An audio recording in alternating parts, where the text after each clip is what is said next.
Ever feel like you're stuck in quicksand while the clock's just laughing at you? We all get the same 24 hours, but some organizations, they just seem to get so much more done, and they're not running around like chickens with their heads cut off, Yeah. How do they do it? What's the trick? Well, I think it comes down to, not some magic formula for more hours, but it's really about how we use those hours that we have. It all comes down to time management, right? And I think that really makes the difference between being completely overwhelmed and actually, making an impact, especially for those working in these community-based organizations, right? Yeah. That's really what we want to dig into today. We're going to do a deep dive into some real, practical, get-it-done strategies for better time management. And we want to tailor this specifically for people who are working in the community sector. Now, this isn't just us, throwing ideas around. This is actually based on some really great training materials that were put together by the Southern Africa Litigation Centre, SALC.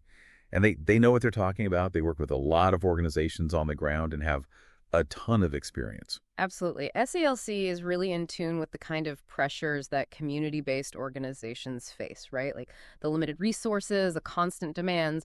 And what's great is their material is all about giving you practical techniques that you can actually use like right away. I mean, who doesn't want to be more productive, less stress, and actually make a bigger impact? I think that's what we all want at the end of the day. And that's what we're going to try to do today. Take those insights and make them work for you, the listener. Awesome. So SALC has obviously done their homework on this. Let's take a step back for a minute. Why bother, right? Why do we even need to focus on time management? What's in it for our listeners, especially those in the community sector? What do they really get out of it? Yeah. No, SALC is really clear about the benefits here. The biggest one, I think, is just straight up greater productivity, right? Being more efficient. Imagine a team that's just clicking, they're streamlined, no wasted effort, they're laser focused on what matters. And for an organization working in the community, that translates into helping more people, right? Actually finishing those projects that make a difference. And I think that's huge, especially when you're dealing with limited resources. You got to make every minute count. Yeah, absolutely. That direct connection to the mission is so important. Yeah. But I think a lot of people, especially in this field, they just feel constantly stretched thin. What about the day-to-day? How can this help with that? Well, that's a second big benefit. Well, SALC talks about less stress. When you're on top of things, right? When you have a handle on your workload, you're not constantly putting out fires, things are organized, That feeling of being completely overwhelmed starts to fade away. And I think that's super important in this line of work because it can be emotionally draining. You're dealing with people's lives, so reducing that stress is key for the team, for morale, just to avoid burnout, right? Oh, totally. And the material also mentioned something that I thought was interesting, a better professional reputation.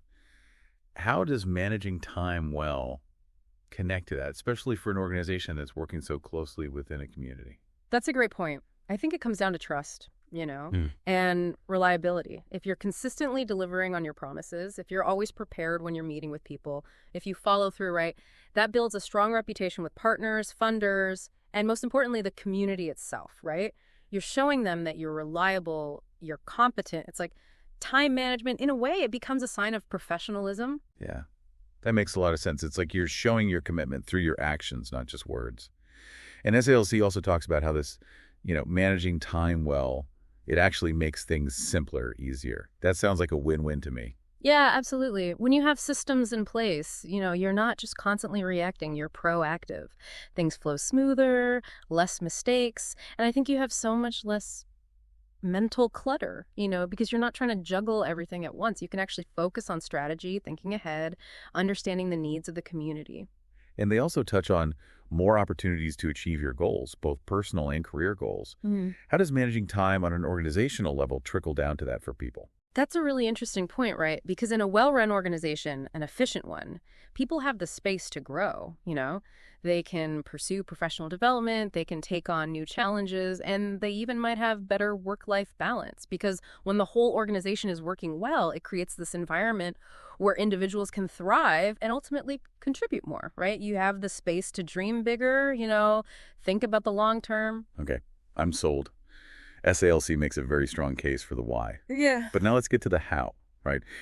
We all know that putting this into practice, well, it can be tough. What are some of the common roadblocks that they talk about, these obstacles to productivity? Yeah, they highlight a bunch of really common ones. One that comes up a lot is just relying on memory, right?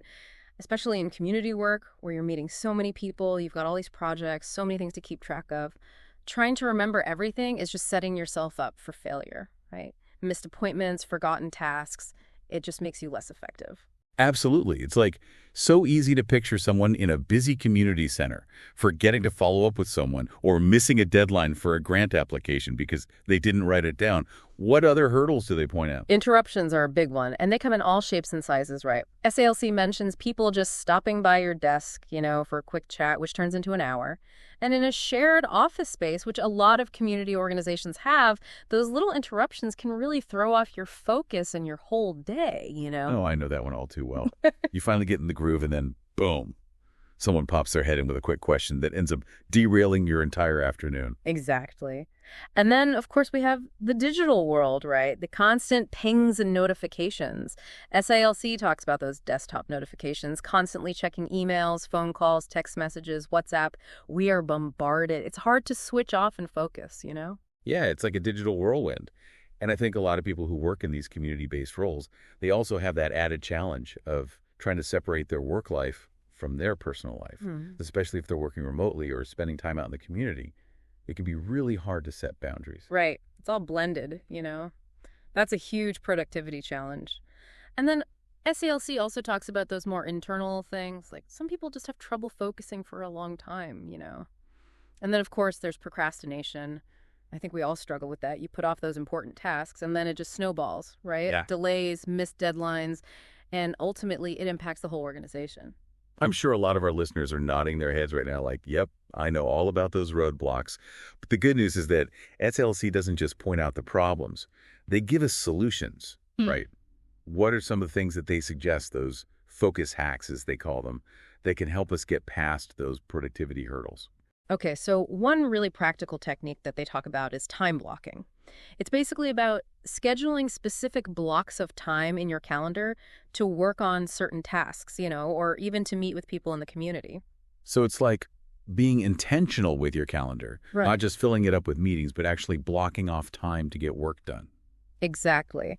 Because what SALC found is if it's not on the schedule, it's probably not going to happen. There are too many other things competing for your attention.